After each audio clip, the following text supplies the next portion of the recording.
No se encuentra el grupo 4. Compañeros.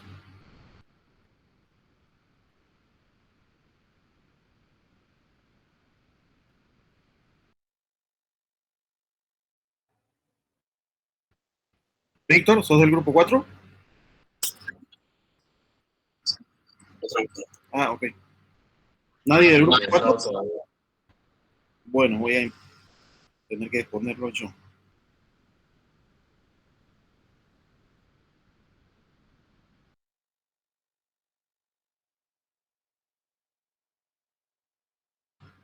Sí, después del parcial. Hoy finalizamos la unidad 4. El día miércoles nos vemos allá en el aula para dar el primer parcial. Y el viernes ya estaríamos empezando ya la unidad 5. ¿Cómo dicen? De acuerdo a lo que programamos en la primera clase, son 2 parciales y un final. A ver, veamos. Creo que Iván Mamani, ¿sos del grupo 4? Sí, ingeniero. Ya, diapositiva, lo estamos esperando. Sí, ahorita.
Ahorita me habló mi compañero, me dice que él va a entrar, esperemos si se puede. Está en una emergencia, dice.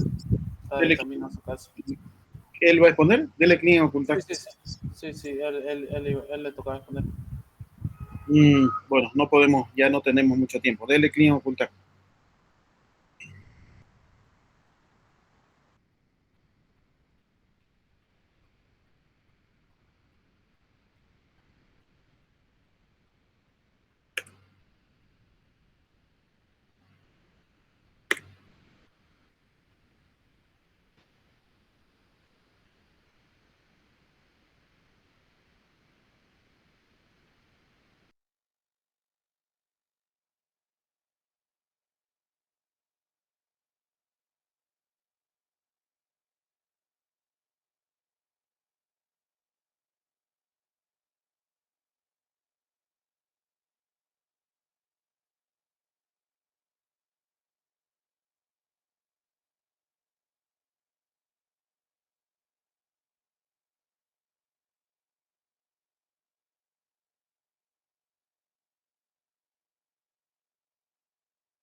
Bueno, compañeros, en esta clase vamos a ver ya la última parte de la unidad 4, correspondiente a lo que es la capa 2 del modelo OSI, la capa de enlace de datos.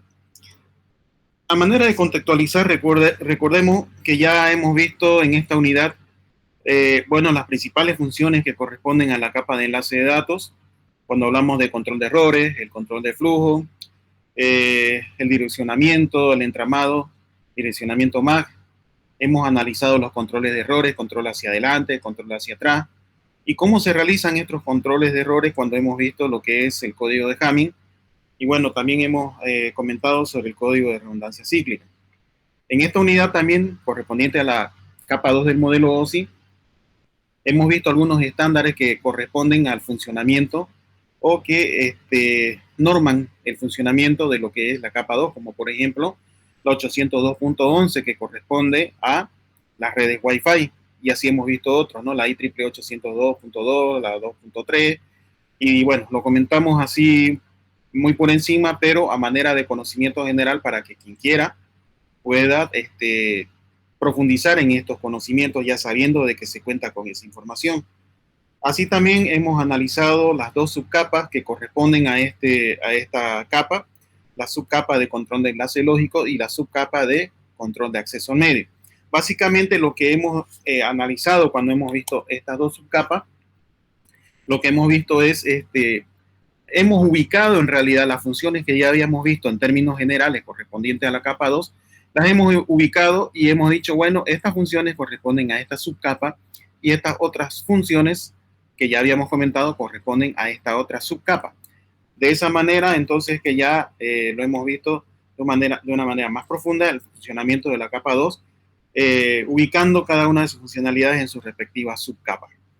En la última parte de esta unidad ya nos tocaría entonces ver lo que tiene que ver con tramas, que ya lo veníamos mencionando, que es una trama, decíamos una trama, que es una de las principales funciones de la capa 2. Incluso les comenté, no es más que un conjunto de bits, pero cada bit tiene un significado, tiene un porqué, la red lo va a traducir de una manera muy específica a un determinado bit que sirve para, por ejemplo, especificar qué tipo de información viaja en esa trama, y otro bit va a especificar, por ejemplo, son los datos, un conjunto de bits, y en la cola de la trama va a tiene que ver con el control de errores, por ejemplo. Puede ser que ahí esté ubicado el código de redundancia cíclica para que el receptor pueda verificar la integridad de los datos. Eso en términos generales. Entonces vamos a ver todo lo que tiene que ver con tramas ya para finalizar la unidad 4, en la cual también vamos a mostrar las tramas, pero también algunos protocolos específicos de la capa 2 con sus respectivas tramas, cómo se conforma las tramas, porque cada protocolo tiene una trama específica.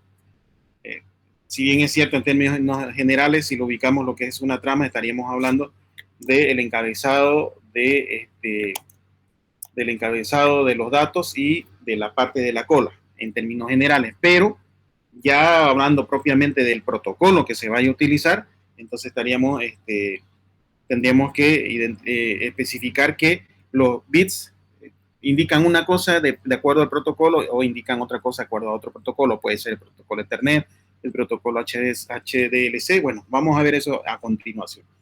También importante que hablemos sobre el direccionamiento MAC. Voy a ponerles un video para que podamos adentrarnos en esta parte que tiene que ver con el direccionamiento MAC con ARP, resolución de direcciones IP mediante ARP. Aquí ya estamos hablando también sobre lo que son direcciones IP. Es que no podemos marcar tanto la cancha, como se dice, decir, bueno, aquí solamente hablamos de lo que es capa 2 y solamente direccionamiento MAC. De alguna manera ya tenemos algo de inercia con lo que es la capa 3, porque en la capa 3 ya se utilizan las direcciones MAP, las direcciones IP, pero en la capa 2 utilizamos las direcciones MAC, que son las direcciones físicas, la que viene grabada en la tarjeta, esa que viene de fábrica. Esa es la dirección física, pero en la capa 3 se trabaja con direcciones lógicas, que ya no vienen grabadas, a diferencia de la dirección MAC, no viene grabada en la tarjeta, sino que ya se maneja más a nivel lógico, a nivel de software. Ya esto es más manejable, puede ser cambiante, puede ser que el administrador de redes le coloque una dirección lógica IP en una ocasión o cambie en otra ocasión de acuerdo a la configuración que el administrador de redes quiera asignarle a cada uno de estos cosas. Pero en algún momento es necesario de que esa dirección lógica IP vaya relacionado, vaya casada con la dirección MAC que viene con la tarjeta de red. Entonces, para eso se utiliza la resolución de direcciones IP mediante protocolo ARP. Vamos a ver de qué se trata. Le voy a dar play al video.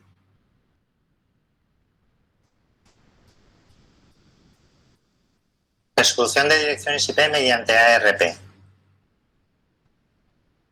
En este objeto se va a explicar brevemente en qué consiste y cómo se realiza la resolución de direcciones para obtener una dirección MAC de un equipo a partir de su dirección IP. Es un método muy común en las redes IP basadas en tecnología Ethernet, que son la mayoría de las redes locales actuales. En cuanto al índice, primero es una pequeña introducción, a continuación nos centraremos en el protocolo ARP, viendo los procesos ARP y los mensajes utilizados ARP, y finalizaremos la presentación con un pequeñito resumen. Como introducción, simplemente indicar que en una comunicación basada en el protocolo IP, lo normal es que el equipo origen solamente conozca la IP o el nombre IP del equipo destino. Sin embargo, cuando estamos trabajando con una conexión a través de una subred, la comunicación entre los equipos suele ser con PDUs o unidades de datos de protocolo de la tecnología de la subred. En el caso de ser una subred tipo Ethernet, las PDUs son las tramas y los datagramas tienen que ir encapsulados en una trama dirigida al equipo destino, a la dirección de subred del equipo destino. En este caso, la trama iría desde el origen, desde la dirección origen MAC del equipo A la dirección destino MAC del equipo B, que se desconoce, puesto que solamente en un primer momento se conoce la IP. Entonces, es necesario un mecanismo de resolución de direcciones que permite obtener la dirección MAC a partir de la dirección IP de un equipo. El mecanismo más utilizado en las redes Ethernet es el protocolo de resolución de direcciones ARP. El protocolo ARP está definido en la RFC 826, fue diseñado para soportar todo tipo de protocolos de red y direcciones de red, no solamente IP. Sin embargo, sí que tiene una restricción y es que solamente se puede utilizar en redes que admiten envíos broadcast, puesto que utiliza un método basado en el modo solicitud-respuesta y las solicitudes se envían en modo broadcast, con lo cual, si la red no admite el envío broadcast, no se puede utilizar este protocolo. Permite obtener la dirección de su red, por ejemplo, en el caso de la red Ethernet, la dirección MAC, a partir de la dirección IP asociada. Y es importante también tener claro que los mensajes ARP se encapsulan directamente en PDUs de la subred, por ejemplo, en tramas Ethernet, en caso de redes Ethernet. Nunca se encapsulan en datagramas IP, porque es un método para obtener direcciones IP. Vamos a ver cómo funciona el proceso ARP. Supongamos que tenemos una red de 4 equipos, A, B, C y D, y que el equipo A quiere comunicarse con el equipo C a través de IP. Entonces, el equipo A va a conocer la dirección IP de C, IP sub C, pero, como hemos dicho antes, el datagrama enviado a C tiene que estar encapsulado en una trama cuya dirección MAC de origen sea la MAC de A y la dirección de destino sea la MAC de C, que en un principio es desconocida para A, con lo cual tendrá que preguntarla utilizando ARP. El equipo A conoce la dirección IP de C, pero desconoce su dirección MAC. Entonces, para obtener la dirección MAC del equipo C, lo primero que hace es enviar en modo broadcast una solicitud a ARP, en la que incluye los siguientes datos: la MAC de A, la IP de A y la IP de C. Esa solicitud es broadcast y les indica a todos los demás equipos de la red que está buscando la MAC del equipo cuya dirección IP sea IP sub C. En este caso, el equipo que tiene esa IP es el equipo C. El equipo C contestará a esa solicitud mediante una respuesta unicast, punto a punto, dirigida al equipo A. Indicará: soy yo, el equipo que tiene esa IP, y mi MAC es esta, la MAC sub C. Veamos cuál es el formato de los mensajes ARP y luego veremos lo mismo que antes, pero con mensajes. El formato es este.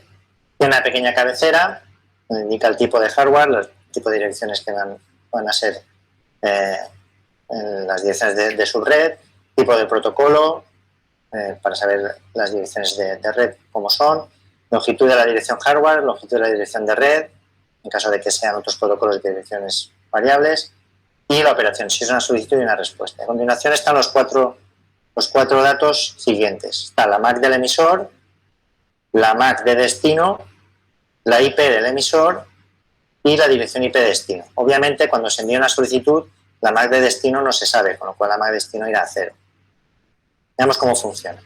La solicitud de RPs broadcast la envía el equipo A al resto de nodos, con lo cual envía el mensaje a RP, el tipo será de 1, tipo solicitud, la MAC fuente será la MAC de A, la MAC destino, que es lo que quiere averiguar, no la conoce, pone todo el campo a ceros, la IP fuente es la IP de A y la IP destino es la IP de C. Y esto se encapsula en una trama dirigida a todos. Es decir, el destino de la trama es todo unos, la dirección broadcast de Ethernet.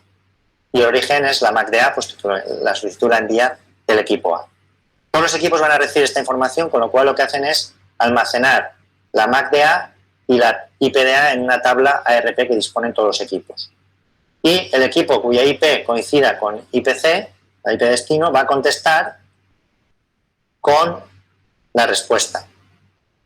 Va a ser un mensaje ARP tipo respuesta, donde indicará, en la MAC fuente, indicará su propia MAC, que es la que quiere obtener el equipo A.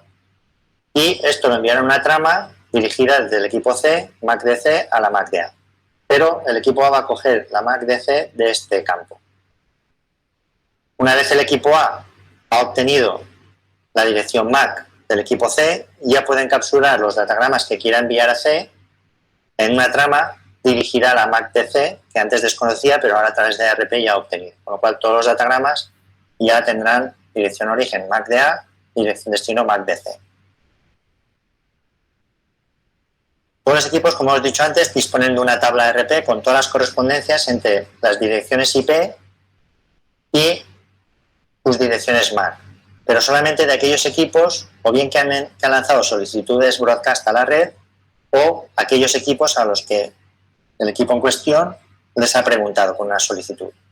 Por ejemplo, en este caso, se lanza una solicitud, en este caso se ha ejecutado el comando ARP-A en el equipo 158.42.x.y, se ha enmascarado la dirección por temas de confidencialidad, y este equipo, la tabla ARP que dispone es la que se ve en la transparencia. Como resumen, simplemente comentar que en el objeto se ha presentado el modo de funcionamiento y el formato de los mensajes del protocolo de resolución de direcciones ARP, más utilizado en las redes locales actuales basadas en la tecnología Ethernet, como es ARP.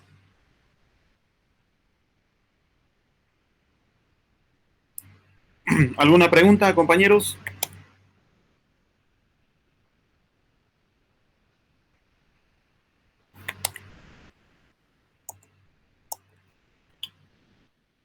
Bien. Ahora vamos a hablar sobre tramas. Al fin vamos a hablar sobre tramas. La vamos a conocer. Se la voy a presentar a continuación. Vamos a preguntar antes de continuar. Grupo 4, ¿está el expositor o continúo? Buenas noches, ingeniero. Sí, Julio, tuve un inconveniente. ¿Cómo dice? Ya, le cedo la pantalla, entonces, la palabra. Inmediatamente, porque estamos corto de tiempo. Hay que acabar esto. Bien, ingeniero.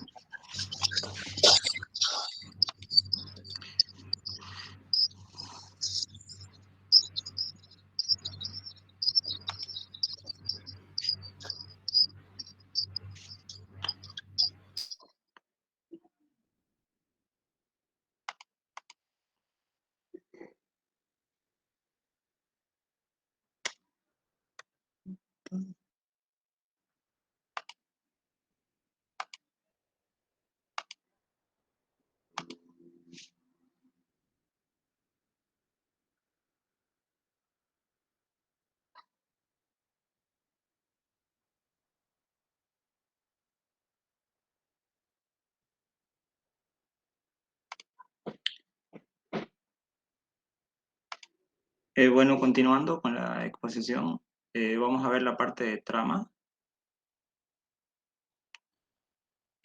Una trama es la unidad de datos de esta capa. Es de la unidad de datos más básica, compuesta por una serie sucesiva de bits que transportan información. Dentro de la trama se encuentra información encapsulada que proviene de capas superiores.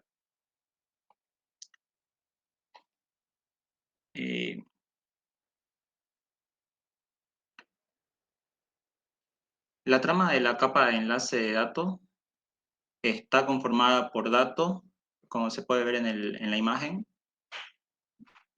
Datos, que son los paquetes, el encabezado y el tráiler. El encabezado lleva información de la trama, el direccionamiento, el tipo y el control. Los datos son la información que se va a transportar, y el tráiler lleva la detección de errores y el detección de la trama. La detección de la trama. El formato de los datos para la transmisión, como les había definido, es el encabezado, el paquete y el tráiler. El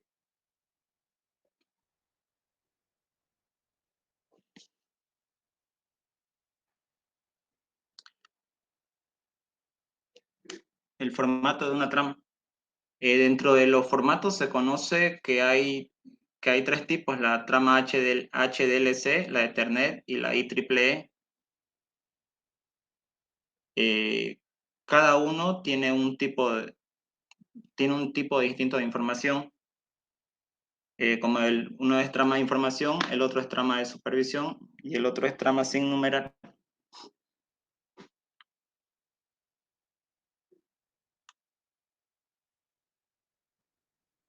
El formato de la trama HDLC es la...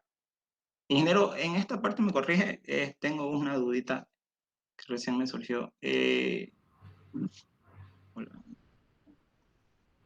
formato de la trama...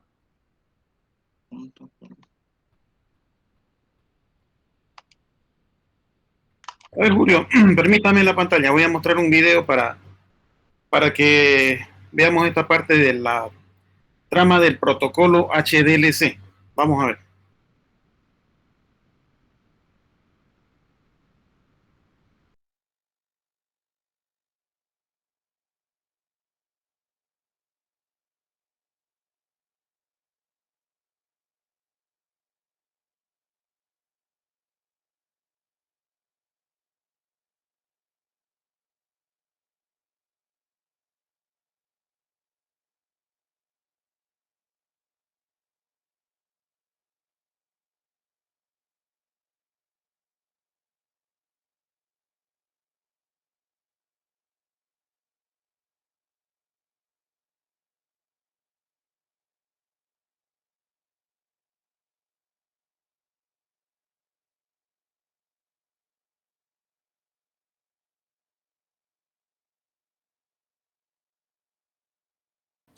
No se oye, Inge.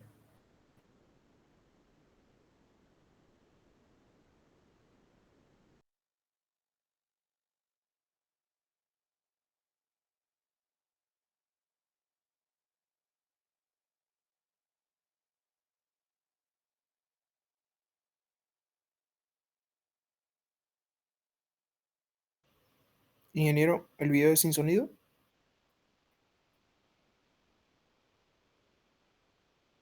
No se estaba escuchando, ¿no? Mil disculpas, no le había activado el micrófono. Perdón, veamos. Bienvenido al programa de asesoría y especialización para la certificación CCNA de GIJ Multiservices. Mi nombre es Jesús Espinosa y durante los próximos minutos estaremos hablando sobre la tecnología WAN HDLC. Este es un tema del capítulo 36 de nuestro programa de certificación. Pasemos ahora a describir las principales características del protocolo HDLC. HDLC significa High Level Data Link. Vamos a escribirlo. HDLC significa High Level Data Link Control. esta es la descripción del acrónimo de HDLC. Continuemos. HDLC es un estándar y es un estándar definido por la Institute Telecommunication Unit, es decir, la ITU.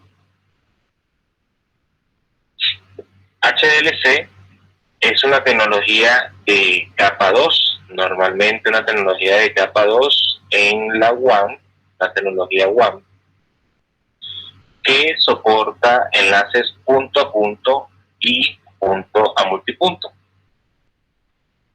Como otra de sus características, HDLC permite verificar errores de trama. Igualmente, y es muy importante esta característica, porque Cisco no utiliza la trama HDLC convencional. Cisco utiliza su propia trama, como lo vemos aquí. Cisco desarrolló su propia trama HDLC. Igualmente, HDLC de Cisco no es compatible con la trama HDLC estándar. Tampoco es compatible con otros dispositivos que hablen HDLC. Es prácticamente una trama propietaria desarrollada por Cisco para trabajar con HDLC, un HDLC mejorado entre sus propios dispositivos. Una de las características también importantes del protocolo HDLC es que es el mecanismo de encapsulamiento por defecto en las interfaces seriales. Vamos a escribir esto con una nota muy importante. Es el encapsulamiento por defecto en interfaces seriales. Es como hablar del encapsulamiento por defecto en las interfaces LAN. El encapsulamiento por defecto es Ethernet. Es la tecnología de capa 2, en este caso del lado WAN. El encapsulamiento por defecto en los equipos Cisco en las interfaces seriales es HDLC, como lo vimos aquí. Otra de las características es que HDLC verifica el tipo de protocolo. Es decir, HDLC da soporte a capas superiores. HDLC, y esto habla específicamente del HDLC de Cisco. El HDLC estándar no verifica el tipo de protocolo. Pasemos a hablar ahora un poco sobre las tramas, las dos tramas HDLC. Hablaremos sobre la primera y describiremos algunas de sus características.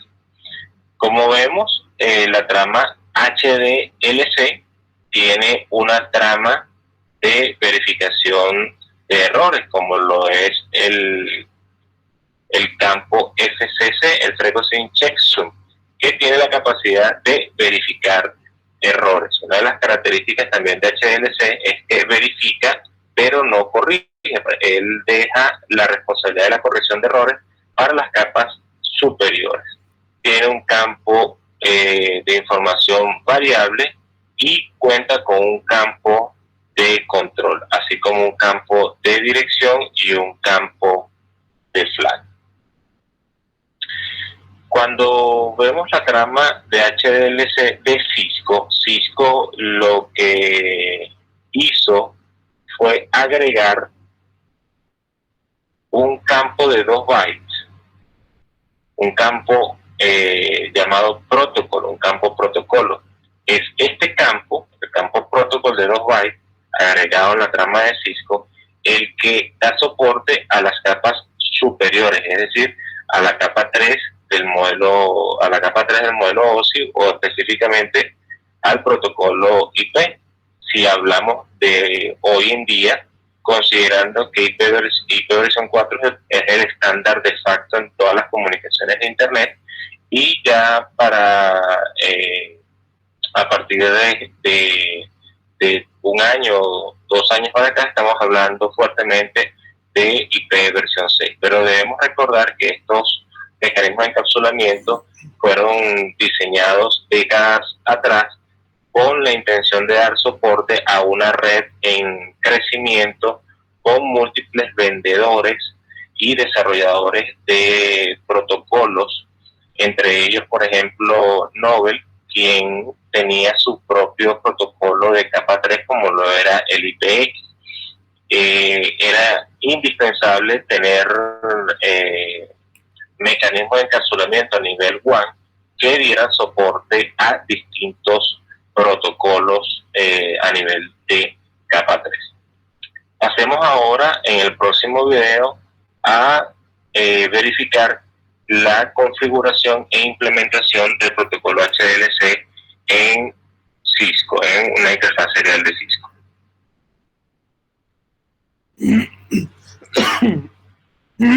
Bien, eso respecto al protocolo HDLC. No sé, el expositor tiene algo más que mostrarnos. Continúa Ethernet, ¿no? A ver, Julio. Ingeniero, también había un videito para hacer referencia a esa trama.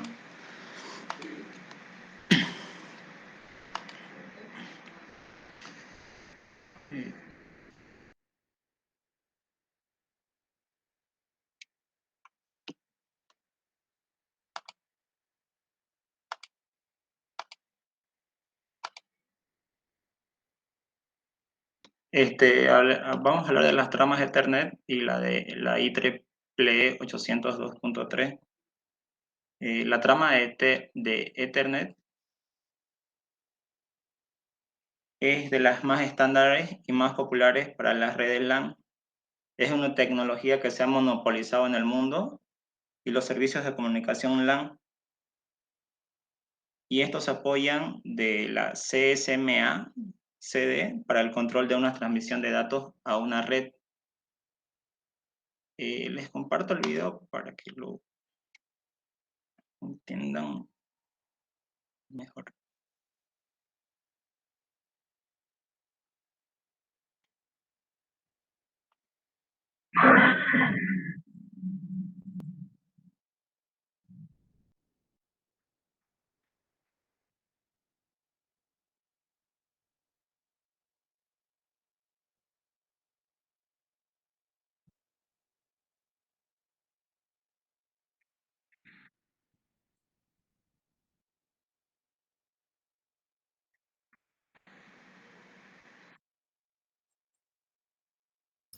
¿No tiene audio el video, Julio? Si lo tiene, ingeniero, no se logra escuchar. No, no estamos escuchando nada.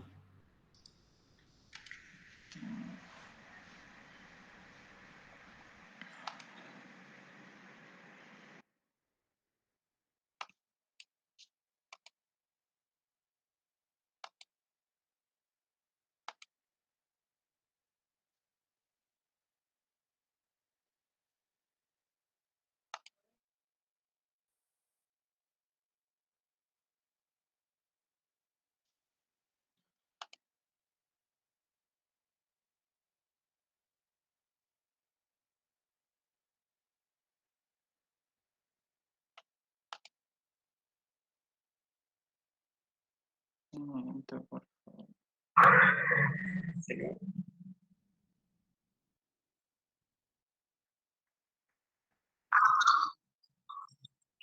¿Se logra escuchar, ingeniero? Negativo.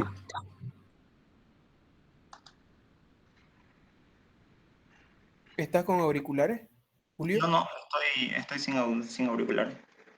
Ah, ya. Pero activó el micrófono.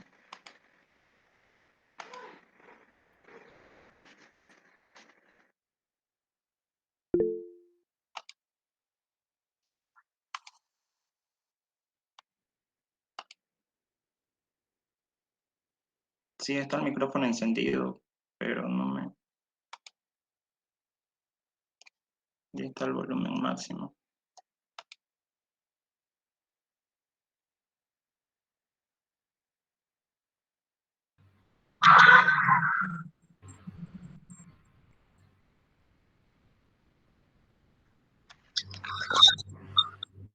Sigue sin escucharse, ¿no?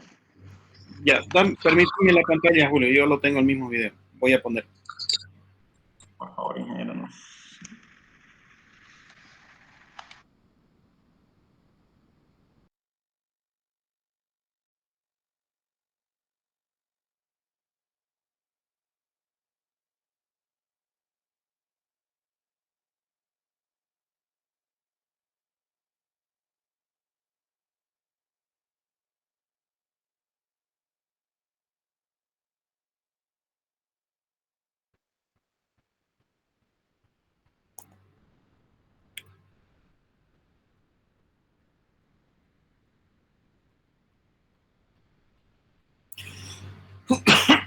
Bien, hablando entonces de los formatos de las tramas, ya hemos visto del HDLC. Otra sería de la trama Ethernet, que es otro protocolo. Ya vamos a ver, nos vamos a dar cuenta en la diferencia de las tramas sobre cómo es que funciona específicamente cada uno de estos protocolos, que básicamente lo que hacen es control de acceso al medio. Todas las funciones que hablamos de la capa 2, estos protocolos las realizan, pero sin embargo tienen características muy específicas que están plasmadas en su trama justamente. Por eso es que tienen que prestar mucha atención sobre cómo está conformada la trama HDLC. Recuerden que trama es un conjunto de bits, ¿no? Que compone toda la información que viene de las capas superiores, incluido las capas, las direcciones lógicas, las direcciones físicas, se transforma al conjunto de bits. Eso es la trama y se introduce al medio de transmisión.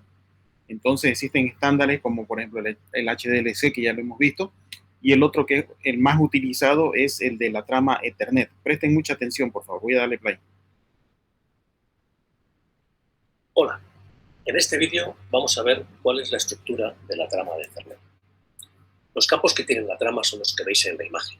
Tiene un campo de preámbulo, dos campos de direcciones, un campo con longitud o tipo, que veremos qué es lo que significa, un campo de datos y un campo con código de redundancia física. Este formato de trama fue definido por el IEPUBO en su estándar 802.3. En ese estándar, ese campo de longitud o tipo lo que mantenía era en 2 bytes el tamaño de la longitud de la trama sin contar el preámbulo. Sin embargo, el estándar de Ethernet lo que hace es ampliar el formato de 802.3, incluyendo o poniendo en esos 2 bytes el tipo de protocolo al que pertenecen los datos que vienen como carga útil de la trama. Vamos a ver cada uno de los campos por separado. El preámbulo tiene 8 bytes, los 7 primeros tienen un patrón alterno de unos y ceros, y el octavo byte continúa con ese patrón alterno de unos y ceros hasta los 2 últimos bits que están puestos a 1. Y nos sirve fundamentalmente para sincronizar los relojes entre los equipos que envían y reciben las tramas. Las direcciones tienen cada una de ellas un tamaño de 6 bytes. Tenemos primero una dirección de destino y luego una dirección de origen, y tienen un aspecto como el que veis en la imagen. Hemos desarrollado un vídeo que especifica cómo es el formato de las direcciones, así que aquel que tenga curiosidad puede ir a ese vídeo a ver. El tipo de protocolo está definido, como os comentaba antes, en 2 bytes. Lo que hace es indicarnos el protocolo de la capa superior que nos envió los datos para encapsular dentro de la trama. Mayoritariamente lo que nos vamos a encontrar es IP versión 4, IP versión 6, pero es posible que tengamos otros protocolos como RP o protocolos antiguos y que tienen su código para poder ser utilizados hoy en día. Bien, si el valor que ponemos en ese campo es un valor inferior a 1536, que en hexadecimales 0600, lo que se está indicando en realidad no es el tipo de los datos, sino el tamaño de la trama. Esto nos permite dar compatibilidad con el estándar del IEPUBO 802.3. En cuanto a los datos, es importante destacar que lo que nos envíe el nivel superior, en principio debería tener un tamaño entre 46 y 1500 bytes.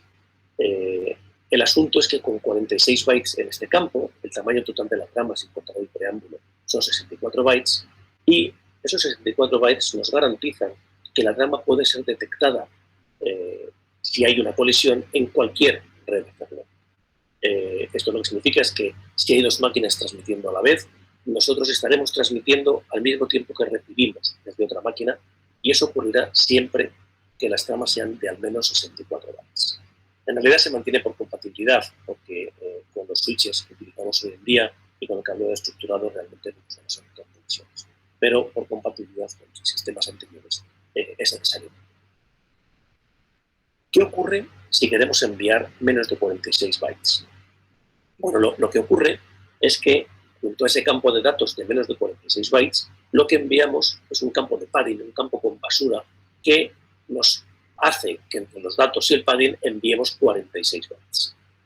¿Esto cuándo va a ocurrir? Pues, por ejemplo, cuando enviamos un mensaje a ARP, ya que ARP tiene un tamaño de 28 bytes y, por lo tanto, necesitamos una serie de bytes de padding para completar hasta los 46 bytes que tenemos que enviar. Por ejemplo, IP también podría enviar datagramas que sean más pequeños. ¿Cómo sabemos cuánto ocupa el campo? Bueno, cuando el protocolo envía mensajes de tamaño fijo, pues la cosa es muy sencilla. Cuando el tamaño de los datos es variable, como IP, tienen siempre un campo que indica el tamaño de ese datagrama o de ese mensaje. Y por lo tanto podemos saber si hay padding o no. Por último, y para terminar, tenemos un campo de código de redundancia cíclica que nos permite detectar si ha habido error en el mensaje. A mero título de curiosidad, el patrón generador que se utiliza para ese código de redundancia cíclica es el que tenéis en la imagen, puesto que el CRC es de 4 bytes, de 32 bits, el patrón generador es de 33 bits.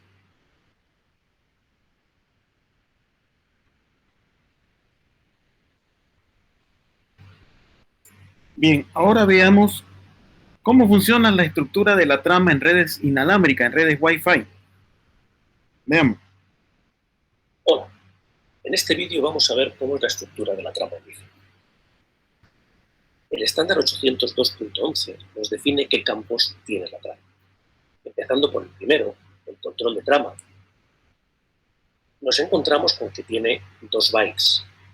Lo veremos más adelante dentro de este mismo vídeo, ya que la interpretación correcta de esos 16 bits nos va a ayudar a interpretar lo que estamos enviando. A continuación tiene un campo de duración que nos mide en microsegundos el tiempo que va a estar ocupado el canal cuando utilizamos CSMA-CA. Si recordáis, hay un vector de inhibición, el vector NAV, que nos permite saber que hay alguien transmitiendo en nuestro entorno y que por lo tanto nosotros no debemos iniciar una nueva transmisión. Bueno, pues el tiempo que va a estar esa transmisión activa y que por lo tanto nosotros debemos inhibirnos viene definido por este campo. La trama Wi-Fi maneja 4 direcciones.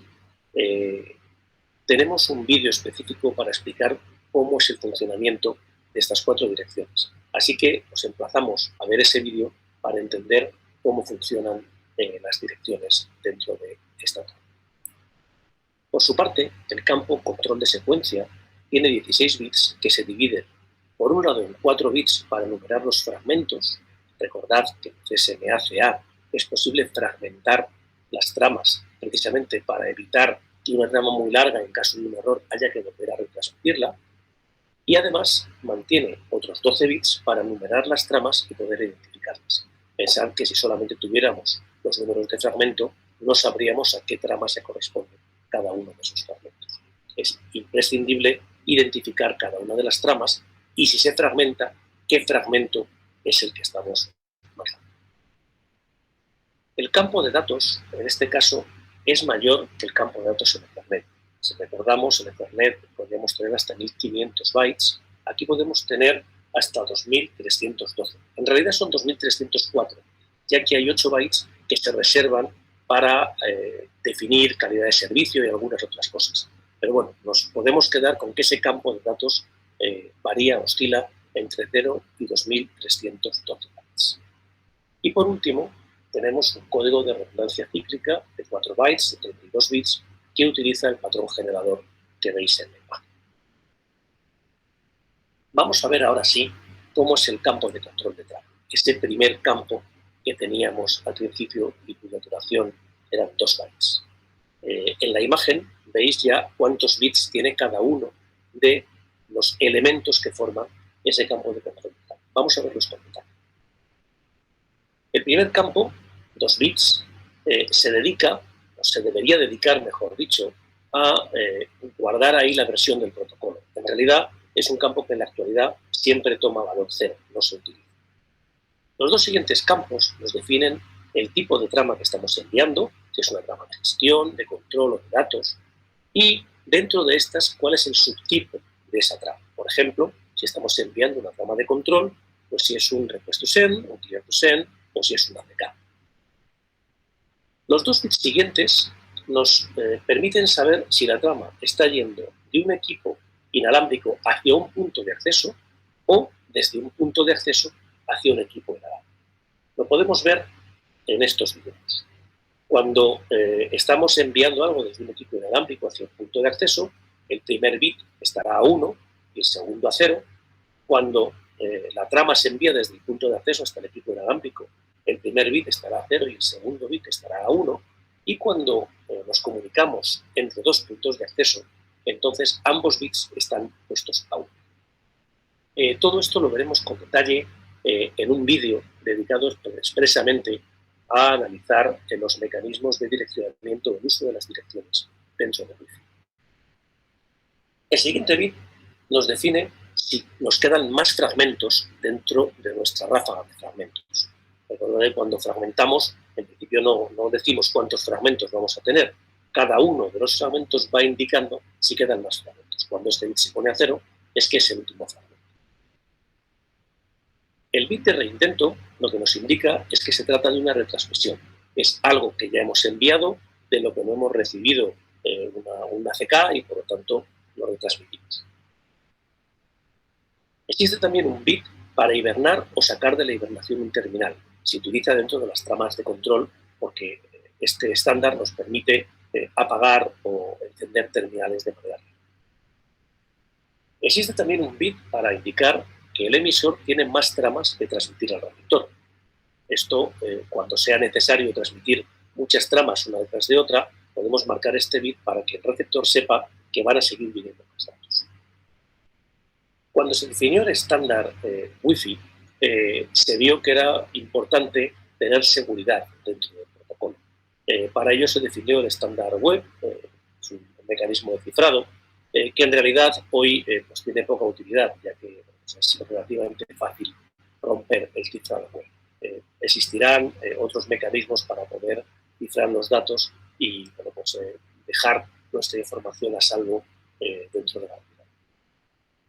Terminamos este vídeo hablando del último bit, el bit de orden. Es un bit que se pone a 1 para indicar que los datos que están siendo enviados por el equipo de origen deben ser considerados en orden, vienen ordenados y por lo tanto es importante que el equipo de destino conozca esta situación.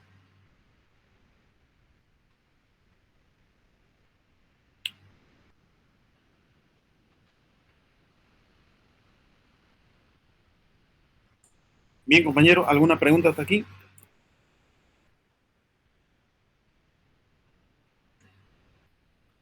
Julio, ¿qué más tenemos?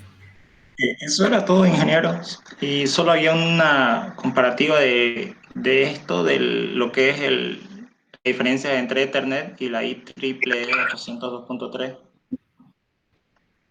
Creo que era este el video que podías correr, ¿no? Sí, sí. Y la diferencia más grande que hay es en el encabezado de datos, ya que la trama de la IEEE 802.3 puede transportar entre 46 a 1500 bits y la de Ethernet solo 46. Exactamente. Utilizada en realidad la trama Ethernet. ¿Ah? Ahí está la comparativa en pantalla, ya para ir viendo lo último de la unidad, el preámbulo delimitador que indica el inicio de la trama, en el caso de la IEEE 802.3, tiene la dirección de destino, dirección origen, a este nivel estaríamos hablando de direcciones MAC. Tiene la longitud de la trama, indica de qué bit a qué bit es el tamaño, o sea, para eso indica la longitud. Ahí ya viene la información en el siguiente campo, los siguientes bytes son ya datos de información que provienen de la capa 7, los datos que el usuario introdujo a la red. En caso de que no se llegue a un mínimo, como vimos en el video, se hace un relleno de byte y finalmente hay un control de secuencia de chequeo de trama.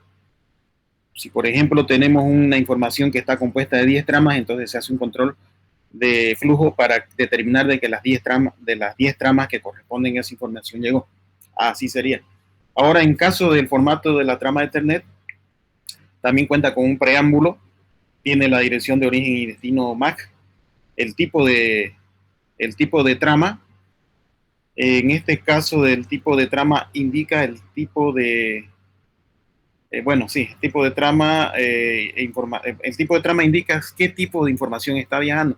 De repente es una trama de control solamente, de repente es una trama que lleva información y datos, entonces ahí ya se determina qué tipo de trama, ya le avisa a la red qué tipo de trama es. Luego ya viene la información también, que es el contenido que ha introducido el usuario, con el siguiente campo que podría ser con bits de rellenos, y finalmente también tiene una secuencia de chequeo de trama. Veamos entonces este último video para poder ya finalizar esta parte de la comparativa entre el formato de trama IEEE 802.3 y Ethernet, que como pueden ver no es lo mismo. Algunos autores confunden, dicen que es lo mismo, pero no es lo mismo. Existen esas pequeñas diferencias. Formato de las tramas IEEE 802.3 y Ethernet. Al acabar el vídeo podrás justificar los distintos campos de una trama Ethernet y relacionarlos. No lo hemos visto este video todavía, ¿me confirma? ¿Julio? No, ingeniero. ¿No lo hemos visto? Muy bien. Con los servicios del nivel de enlace de datos proporcionados por ese protocolo. El índice de la presentación será el que aparece en la transparencia. Ethernet es en estos momentos la tecnología LAN cableada dominante en el mercado. Sirvió de base para el estándar IEEE 802.3, que realmente es una familia de protocolos que incluyen las especificaciones para los niveles 1 y 2 de la arquitectura TCP/IP, permitiendo distintos medios de transmisión, diferentes topologías y variedad de velocidades de transmisión. En particular, la topología inicial empleada fue la de bus, pasando después a utilizarse topologías en estrella, al principio de difusión y posteriormente punto a punto, apoyadas en el uso de switches.